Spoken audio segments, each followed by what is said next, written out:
possibly. It depends on what they're going to do with Jinder, right? If they do Jinder and Cena next, if that's a feud that happens at SummerSlam, I could see them doing that. As I think BK actually suggested that maybe Cena wins the title and then Corbin cashes in right away, type of thing. So something like that could certainly happen. I think that's depends. Like I said, it depends on how long they decide to keep the championship on Jinder Mahal. Now, question for you: in this match, Baron Corbin, AJ Styles, Nakamura, Dolph Ziggler, Sami Zayn, Kevin Owens, right? Yeah. If you were to rank them in order of in-ring abilities, would you have Corbin last? Probably. Okay, me too. And if you were to rank them in terms of ability on the microphone, would you have Corbin last? No. Nakamura? Yes. Second to last?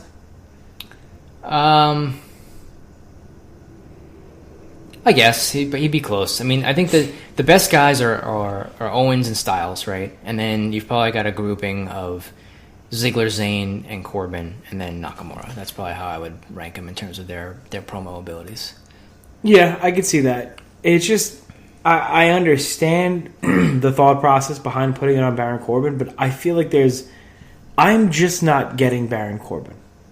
I feel like I'm not connecting with him as a wrestler or as a character. Maybe it's just me. But I feel like out of all those guys you have in that match and all those guys you have in this card, and they're pushing this dude Baron Corbin to the moon, I don't know. Maybe it's just me. Well, I would say that of the 6 guys in here, I could make that comment about 3 or 4 of them, as far as not understanding their character or connecting with them in the ring. So I think it's not just him, I would say. I mean, in my opinion. Who else would you say? Nakamura? I would say everybody except Styles and Owens, I would say. It's just, I don't know what they're doing, and I don't know what their characters are. I don't know what Dolph Ziggler's doing. He turned heel, right, earlier in the year. He's done not a whole lot. And now he was kind of messing with Nakamura when he first started, and that's it. So what's his character? Is he bitter? Is he a bitter veteran? Is that what I'm supposed to, I don't know, take out of that with him? Am I supposed to be, I guess I'm supposed to be booing him? Like, I don't really know. And then Zayn, I don't know what his deal is at all. They treat him like he's a goof, and then they give him some fluke wins over guys, and then they try to make you take him seriously, and then they don't push him at all. So, like, he's so up and down. I agree about that, but at least those two I can enjoy watching them wrestle in the ring, you know? And I feel like I really can't see... I don't remember seeing a match with Baron Corbin. I'm like, man, that was a great match that he was in. Oh, well, there was the 3-way he had with Styles and Ziggler, I think, late last year. I'm pretty sure when Styles was still a champion. That was, I think, really good. Okay, that might be one. But, you know, you're in the ring with AJ Styles. I feel like I could work with AJ Styles. I don't know. Like I said, it's just a disconnect, you know, with me and Baron Corbin. I don't think he's very good on the mic. And I still think he's very, very green in the ring personally. And maybe giving him the Money in the Bank is a good way to have him own his craft a little bit until he, you know, cashes in. Now, my question to you is: so you have a guy like Baron Corbin who obviously has not been wrestling very long. Came from the NFL, right? He's maybe 3 or 4 years tops. I would guess somewhere in that range. Okay, you have a guy like AJ is wrestling 20, right? Close to 20. Nakamura, 15 to 20. Ziggler, 15. Sami Zayn, 15 years. Kevin Owens, 15 years. Those guys, not that they don't have to perfect their craft, but they don't need nearly as much work as a Baron Corbin, right? Is that fair to say? Well, I mean, they're more experienced. Right, they're more experienced. Now, you have a guy like Baron Corbin. How does he get experience? Like, how does he work on himself in the ring? If you're thrust into the spotlight on SmackDown, you're on the road, God knows how many days a year, do you only get better in front of the camera? Because I know you have, you know, Owens and Zayn, they wrestled in all the indies, and they were able to try different things. So you have a guy like Corbin. How does he have a chance to get better and try these things? Well, I think all the house shows that these guys do, I think that's kind of what they're for, right?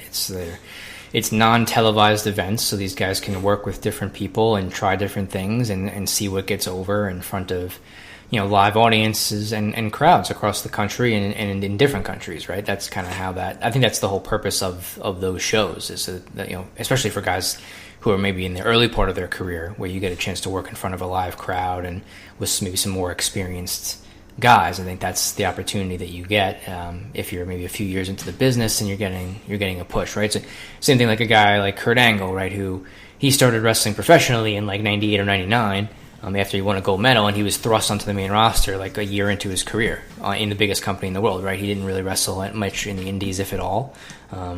He was put on Survivor Series 1999, I remember, as a heel, and then, or as a, I don't know, I think he was a face when he first started, and he turned heel pretty quickly, pretty much in his first match. But I think so. Guys like that, he just ended up learning to work, right? He picked up the style, and he was obviously a guy who picked it up so very, very quickly and did really well with it. But I think like if to look at it the other way, all these guys that you mentioned, right, like Styles, Nakamura, Ziggler, Zayn, and Owens all have 15 to 20 years or so of experience between them. I think some of them, those guys, if not all of them at this point, you know what they are, right? Like they've their potential is pretty much capped, right? Like Styles is as good as there is, right, in the business, so he's a top level guy. But guys like Ziggler, Zayn, and Owens, like they're already there, right? They've already reached their potential. They're at the level of where they're going to get in the company. There's really no place else for them to go, right? Now Nakamura is just new on the main roster, so he's probably got some opportunities for himself in the future to do more things. But the other guys, they pretty much are what they are, and their spot is what it is. So I think Corbin is a guy who's he's getting a fresh run for himself here. Like he's been on the main roster for a little over a year. I think he debuted at the Andre the Giant Battle Royal at last year's WrestleMania, and now he's kind of getting an extended singles run. Towards the main event, and that's how he's going to be building up, right? And that's kind of, I guess, it's a new, fresh type thing that they're trying. Whether it works or not, I don't know. They're doing something similar with Mahal, so we'll see. I mean, I think that's probably what their perspective on it is, and same thing with Carmella, probably as well. Whether we think that she deserves to carry that briefcase or to have won the match or to be the women's champion or not. They've decided that she's worthy of a push, and it's new. It's her first run with things, and they're going to see how it goes and push a new face. And sometimes that stuff gets over, and sometimes it doesn't. And that's probably that's my guess as to what they're doing. They're trying new things with wrestlers who are getting kind of their first run at a main event or featured level on TV. Jinder Mahal, I mean, I do see what you're saying about him, but to me, he's still been wrestling so much longer than Baron Corbin. I guess my main question was like, aside from at the TV show and before cameras start rolling at the house shows, like, where do you go? Like, you're not going to go to wrestling school anymore. Like, if you're Baron Corbin, do you tap AJ Styles on the shoulder and be like, hey, you want to go lock up and work on some things? Like, how do you maybe fine tune yourself? You think that's just through the matches? Because I feel like there are certain things that you need to be able to try, not even in the match. Like is there like still wrestling school stuff? Is there like still basics that you go over, or is that all just on the fly in the match? No, I think he's probably well past that point at this stage. If he's been doing it for 4 years or so, and I think if he probably wants to just go work out on something or try some new things out, he probably just goes down to the Performance Center in Orlando. I mean, sometimes I've seen those guys. You see pictures or guys tweeting that they're in the Performance Center, working with some new guys or trying some new things or whatever it might be. I'm assuming that he has the opportunity to do that if he wants to, and maybe he does. But other than that, I mean, he's a main roster guy, and he's working with now, upper card or main event level wrestlers on the show. And my assumption, and I don't look at all the house show cards, but I'm going to assume that he's going to be working with those same guys, 3-4 times a week on non-televised shows, and then working on a televised show, once a week, and then the pay-per-views. I think that's what he's looking to do, and I'm sure he gets input from agents and stuff backstage that are kind of telling him like, well, maybe try this or do this in this area, or how the matches are laid out for him to kind of pick up on things that may be working or maybe aren't working and make improvements that way. That would be my assumption as far as how he's going to continue to evolve as a performer. That makes sense. I was listening to a story that Bully Ray had told, and he was saying when ECW was at its peak, him, Taz, Perry Saturn, a bunch of those guys would still get together at the House of Hardcore, and they would just lock up. They would work on stuff, and they would kind of fine tune themselves and fine tune their craft. And I guess maybe back then, you're talking 20 years ago, you weren't in the ring as much, so you didn't have the opportunity to work on as much stuff, and these guys just got together of their own volition to do it. But now, you got to figure Baron Corbin's wrestling Tuesday, probably Thursday, Friday, Saturday, Sunday, almost, right? Yeah, every single week or something ridiculous like that. So maybe at this point, it's just, go to the Madison Square Garden house show, Holiday Hell Tour, remember, he used to be that, and see what works and just kind of do that. So I guess it's maybe just a different time. Yeah. So I don't know. I mean, what did you think of the show overall? I guess before we move on to, I gave it a C+. There were a couple of matches, 1 or 2 matches I liked, and some space fillers and some questionable decisions abound. So, what'd you give it? I went C-. You hated it. I'm not a fan. Sucked ass. Not a fan of some of the decisions there. I mean, the main event I was fine with, as far as the match quality and how it was laid out and decision on who won and all that stuff. That was fine. The women's match I thought was good, but the finish was rough. The tag match was good, but the finish was rough. And I just wish they spaced those out. When you say it like that, we talked about it before. Yeah. Had you spaced those out, the back-to-back finishes, it wouldn't have been as bad. Yeah, I agree. It's way to go, agents. I think that was the Red Rooster. Thanks, Road Dogg. Yeah, he stinks. No, I'm just kidding. I like the Road Dogg. So, C- from you, C+ from me. I only gave it a C+ because I really like Jinder now. That's understandable. I'm on a Jinder kick. I'm doing that now. No one blames you for that. He's the modern-day Maharaja. I like the way he says the inflection, the Maharaja. He gets into it. Really, really mad. Now, before we get into Ring of Honor Best in the World, I'm going to remind you of a couple of things here. I'm going to be the shill guy. That's one thing. We have a new T-shirt out. I'm just kidding. Maybe we could do T-shirts. ProWrestlingTees.com. Holler at the All Night Long Wrestling Podcast. Do kids still say that? Like, Scott sign it? Holler.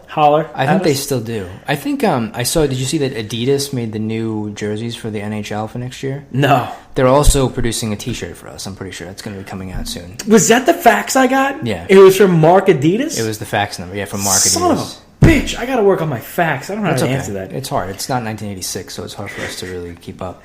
That's a good point. With anything or be successful at anything in our life whatsoever. So I'm going to remind you of a couple things. ProWrestling.com is where you could find us. For the love of God, ProWrestling.com, the All Night Long Wrestling Podcast is on there. You could watch us on their YouTube, which is... It's just search Pro Wrestling on YouTube and it comes up on one of the channels. Yeah, or you could search for us. I'm sure All Night Long Wrestling Podcast will also, and it'll probably direct you right to... it won't? Right to our old ones from like 2 years ago. Oh, no. So don't do that. Search for the most recent episodes of our show. Will probably, if you sort it that way, will come up on the ProWrestling.com YouTube channel. And on their website, right? Yeah, absolutely. Yeah, that's on there. Facebook.com/AllNightLongWP. Twitter @AllNightLongWP. The same on Instagram @AllNightLongWP. I've been posting more on Instagram, man. You see me, I'm out there posting. Doing the best I can. Instagram's tough. Yeah. You have to, it costs like $9 to post on Instagram. Does it really? They suck. Mark Zuckerberg. Mark Zucker bitch. You're taking my money, you bajillionaire. Yeah, so do that. And you could also find us on your, what do they call it, little apps? They got apps now, right? On your iTunes app. All Night Long Wrestling Podcast. Get on there, give us a follow, give us a like, rate us. I don't even care if you rate us a 1. I want to hear what you have to say. And as always, we are brought to you by the Damage 365 Radio Network. Everybody, this is Ted DiBiase, the Million Dollar Man, and you are listening to Damage 365 Radio. And remember, everybody's got a price for the $1 Million Man. Now that I think about it, instead of each week going through that, why don't I just record something? Make my life a lot easier. That way I could mess it up, because I think each week I give a different Twitter address.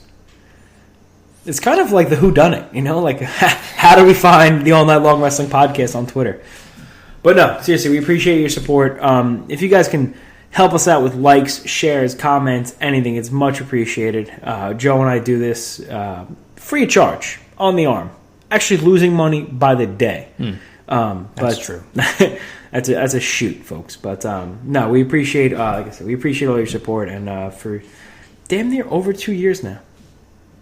We're actually the longest running episodic weekly All Night Long Wrestling Podcast of all time. That's a factual statement. That is factual. That is factual.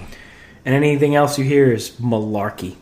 Now, we are going to touch on Ring of Honor's Best in the World, and we're going to be completely honest with the both of you. Like my insinuation there? Yeah.